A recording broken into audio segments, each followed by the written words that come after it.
Hello, my name is Riley Bale. I use he, him pronouns, and I'm a first-year graduate student in the counseling program here at QU. For many marginalized clients, traditional talk therapy is not a bridge to healing, but is in fact a wall. Today we're exploring how to dismantle that wall, along with 3 specific innovative methodologies that can help us explore our thesis. Creative nonverbal methodologies provide safe, culturally relevant spaces for trauma processing and connection when words are not enough. We chose a phenomenological inquiry approach as outlined by Cresswell, because it allows us to move beyond surface level metrics and instead measure the depth of lived experiences in mental health care. This framework acts as a bridge, transforming individuals' emotional landscapes into meaningful, actionable insights that traditional clinical statistics often overlook, while also helping to uncover systemic barriers and cultivate a more empathetic therapeutic paradigm. Methodologically, we examine artifact analysis, such as increase in client attendance, retention, and creative work produced in sessions, alongside clinical interviews that capture clients' own verbalizations of their experiences. These observations will later be supported through open coding to strengthen trustworthiness and further formalize our findings. At this core, this approach prioritizes capturing subjective meaning-making and validating the unique lived experiences and realities of underrepresented and marginalized clients through rich qualitative narratives. Our clients' lived experiences, as highlights in the featured research, suggests that traditional talk therapy alone often does not achieve the same level of efficacy or holistic intentions as non-traditional creative approaches, particularly when supporting trauma-informed healing across diverse populations. This insight emerged in part from identifying creative modalities as essential tools for bypassing verbal limitations. We developed tangible therapy activities such as pictographical processing and Armor Up, which were directly informed by participant feedback and lived experience.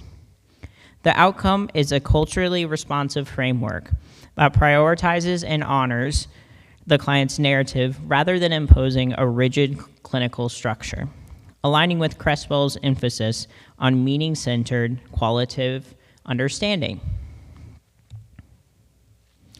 Mental health support is not a luxury. It is a critical protective factor, and for many individuals, a crucial lifeline in the face of systemic hardships. This is especially true for those who come from diverse backgrounds and often marginalized backgrounds. This can include individuals from low economic hardships in communities, or SES, racial and ethnic minorities, neurodiverse clients, those who have experienced trauma, queer individuals, and people who speak English as a second language. These individuals and experiences rarely exist in isolation. Instead, clients often navigate multiple overlapping identities and intersections that compound and create barriers for care and well-being.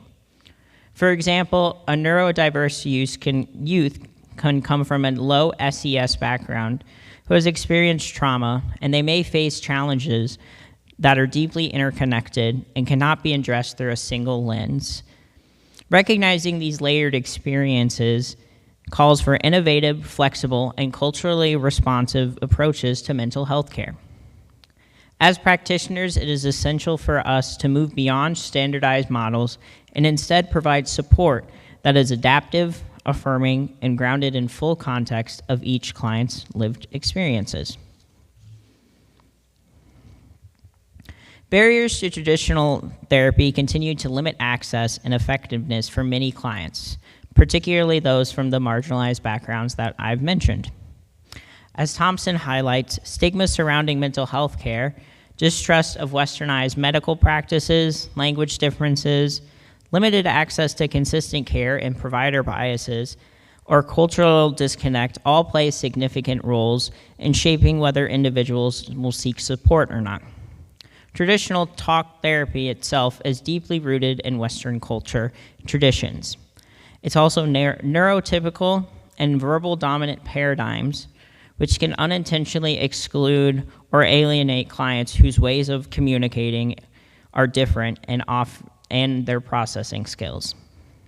For someone who already distrusts the medical system or whom English is a second language, sitting on a couch and being asked, "Tell me how you feel," may feel less like an invitation and more like an interrogation. Rather than creating safety, this dynamic can reinforce discomfort and disencouragement, underscoring the need for more culturally responsive, flexible, and inclusive approaches to care. When the brain experiences trauma, it doesn't just store a difficult memory. It actually affects how the brain functions in real time. During a triggering event, the brain moves into survival mode, and the language centers, especially Broca's area, which is found in the front left lobe of the brain and crucial for language processing and production, can become suppressed. This is why people often struggle to put into words their experiences. Language quite literally becomes inaccessible or less accessible. Because of this, healing can't rely on words alone. We have to go beyond words.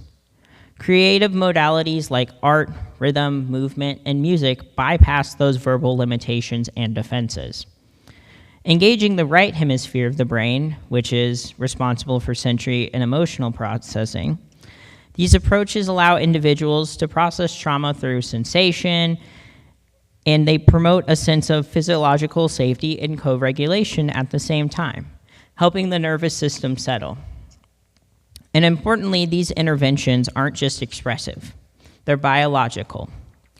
They stimulate neurochemicals that support emotional regulation, meaning creative therapies don't just seem helpful and don't just feel helpful, they actively help rewire the brain towards healing. Creative therapies don't just work at the brain level, like I mentioned, they also closely align with core pillars of trauma-informed care. Approaches like art, music, and play allow clients to engage with painful experiences and redirect at their own pace, which is critical when direct verbal processing feels overwhelming or unsafe. This naturally supports safety because nonverbal methods are often less threatening than direct questioning. It also builds trustworthiness as the process can become collaborative. Clients and practitioners are creating something together, which fosters genuine rapport rather than interrogation. At the same time, these modalities center empowerment since clients take the lead in shaping their own narrative through images, sounds, or movements, rather than being confined to a predetermined language. And importantly, creative therapies are inherently culturally responsive. Unlike standard westernized assessments, they can be adapted across cultures, allowing clients to draw on familiar symbols, rhythms, stories, and traditions that reflect their identity. Whether it's through specific colors, music, or forms of expression, this flexibility honors the client's cultural background while deepening the therapeutic process. The first innovative methodology is art therapy and photo voice. Art therapy can also function as mutually relational process, rather that's something the client does alone, or in some cases, caregivers or therapists can create art for the client. This is often called a bridge object.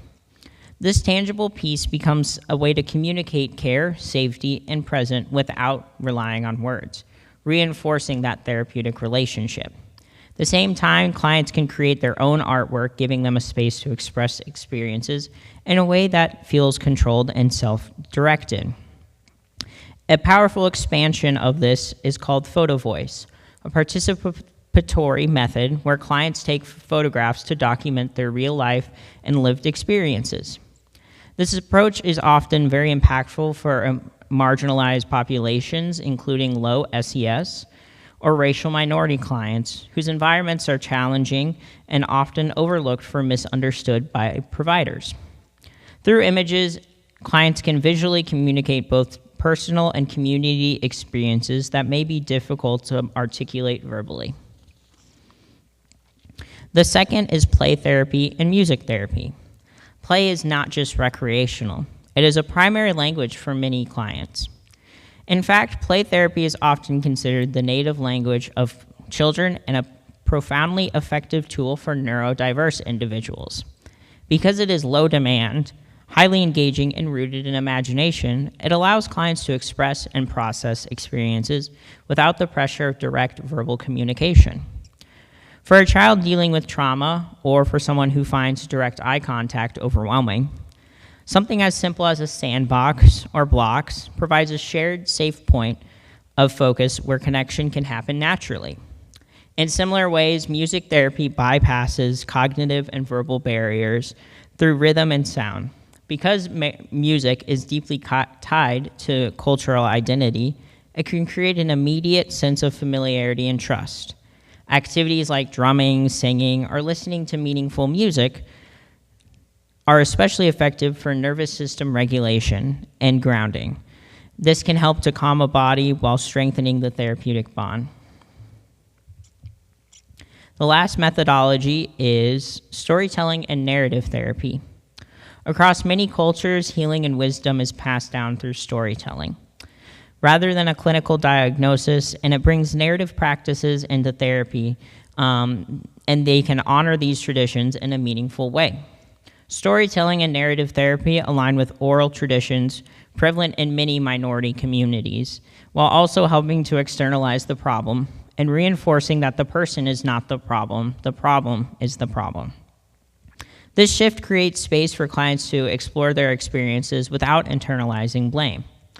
For many queer clients in particular, who may have absorbed harmful societal narratives about their identities, this approach offers a powerful opportunity to reclaim their story.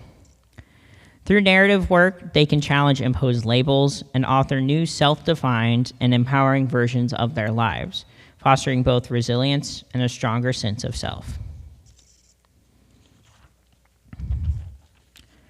When we look back at the provider biases outlined on slide 5, creative practices like art, music, and storytelling offer a direct way to challenge them.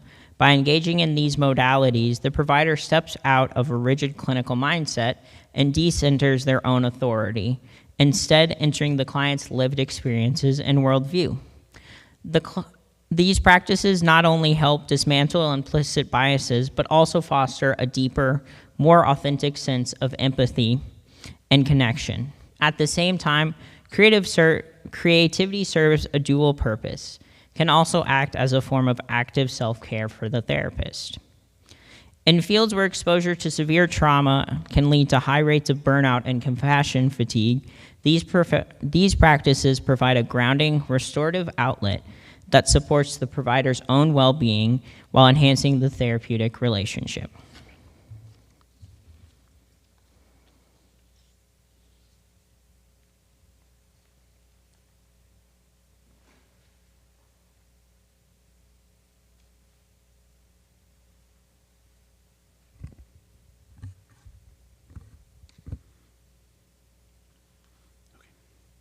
Hello, my name is Patrick Kemmner. I'm a third-year counseling student here at Quincy University, and I'm here to kind of bridge the gap between the informational and the practical of this presentation, right? So when I initially thought about doing that, I wanted to find something that had some kind of interdisciplinary consistency, right? So when I was looking around, what I found was this idea of the curse of knowledge. So the curse of knowledge refers to issues with communication that arise when a person has knowledge of a topic and assumes that others have the same understanding. Now, a practical example of that is, I'm sure a lot of people have played charades, right? You picked up a card and it said something and you were like, I've got this. I know what I'm going to do with this charade. And then you went through the thing of acting out the charade and nobody guessed it. And you came to the end and you were like, well, why wouldn't you get that? That's an example of the curse of knowledge, right? you had the answer already, and so in providing the information that you were providing from your own perspective, you weren't able to translate that to somebody else. And so when we're doing different activities, especially when we're talking about art therapy and other modalities of working with clients who may struggle with communications, it's really important to engage them in ways that allow them to not necessarily have to communicate with words. So what I put together is a couple of activities that I'm going to kind of review with you folks and then explore the intentionality of them and then some of the experiences that I've had using these activities. So the first is one that I call drawing feelings. And the step-by-step instructions for providing this activity is to explore feelings with the client that the client has been having recently, process the feelings with the client to aid them with improving emotional vocabulary, draw something that in their own perspective represents feeling, and review the drawing with the client. So the purpose of this, or the intentionality of this, is to encourage the non-traditional communication skills that I've talked about already, to improve communication of feeling, and to increase their emotional vocabulary overall. So the next slide has a couple of examples of instances where when I've used this activity, I've had some pretty positive outcomes, right? So sorry, I have to look to make sure that I'm telling you the right direction. On the left-hand side is the picture of a heart that a client of mine had done. When they did this drawing, what they talked about is they had a feeling of like emptiness inside of them, right? So as a way to show that to me and to kind of express that in a way that made sense to them, they ended up drawing this heart, right? Afterwards, we explored a couple of components to it, color, dimensions. The fact that it was so anatomically correct was actually a part of what we talked about afterwards. And that led us to exploring a little bit of the ideas of like perfectionism, right? And how sometimes perfectionism led to them struggling with being able to communicate because they were trying to do it perfectly.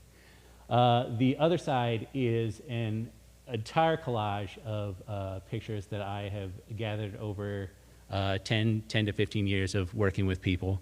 And the reason why I put this one up there is because it has a lot of really good pictures on it, but there is one right here, this white panel right here, that I find very, very helpful in kind of conveying what you can do with this exercise.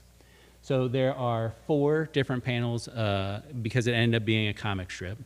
And when the person wrote out how they were feeling, what they ended up doing is creating the first panel, which was a rainbow and an egg. When we explored that, it was the idea that there was safety and that there was happiness, but it wasn't necessarily right now, right? So the egg was representative of what could be in the future. The second panel was that of a forest. When they explored that, that was their safe place. That was their idea of where this would happen, that they would have this, this freedom. The third panel was the egg hatching and creating this creature. They didn't have a lot of insight into the creature, but they did have a lot of insight when it came to what the creature represented. And what it represented was the idea of like something big, something furry, something safe, something that could protect me, right? And then the third panel, or the fourth panel, excuse me, is them and the creature coming together, and then that would ultimately be their safety and their ability to like feel comfortable in their surroundings. So the second activity that I wanted to go through is called Armor Up. And this one is particularly close to my heart because it kind of originated, and you'll see in the next slide, with me and my niece. And we would do this activity, and then I kind of adapted it to everyday practical use, right, for clients. But the steps of this activity are identify difficulties that the client has been experiencing and feelings associated. Engage in body scanning to aid client with identifying where they feel stress or other emotions. Create a piece of armor or other item to cover that part of the body. Receive, review, and write protective factors on the armor. And the intentionality of this is to improve the mind-body understanding. As Riley had mentioned, we talked a little bit about the different parts of the brain that activate when we're experiencing stress or trauma. So it kind of plays into that. It encourages alternative means of processing emotions and creates a reminder of the protective factors. The last part of that, the creating the reminder of protective factors, I feel is extremely important because it does create almost a monument to your protective factors, something that you can see, something you physically touch. And I think sometimes it's difficult to remember those things when we're in the moments of struggling with emotional dysregulation. So here's a couple pictures that I have of the armors that we have made. And kind of the genesis of this this process. On the right side, there's a picture of a character that we created together, and his name is Gentleman Butler. And the idea behind him was that he was this person who had been put in this world and didn't necessarily understand it. And so he had teamed up with this other character to kind of work together to overcome obstacles through the use of like protective factors and social supports. The other side was just for fun, but I like that picture, so I put it on here. So the last part of this presentation, though, that I wanted to provide is a little bit more personal, and it's a little bit more direct, because I didn't have necessarily any specific examples of the Armor Up activity that I could give, because typically when clients make them, they take them with them. But I had made one for myself. Riley, could you? Thanks. So I brought this because I really like this guy. I think that this is a helmet I made several years ago. So I was about to get married, and I was starting to feel a lot of anxiety about standing in front of a lot of people, right? So I sat down and I decided I'm going to do this activity for myself. And what I ended up doing is creating this guy. He's in a YouTube show, but what he represented to me was the idea of like the showman, right? The larger than life, the ability to overcome these obstacles of like being anxious and having to stand in front of a bunch of people and give a speech and have them all looking at you like right now. But so I made this. Oh, I also have to add, I'm sorry, a little side note. My wife told me specifically that I had to say I didn't wear it during the ceremony. But so I made this as a means to kind of remember that it was okay. And so inside I have the name of my wife. I have the name of some of my family members and my friends written inside to kind of memorialize that it was okay. And even though I'm standing in front of a bunch of people, and I don't necessarily know them, and I'm very anxious, like, it will end up being okay.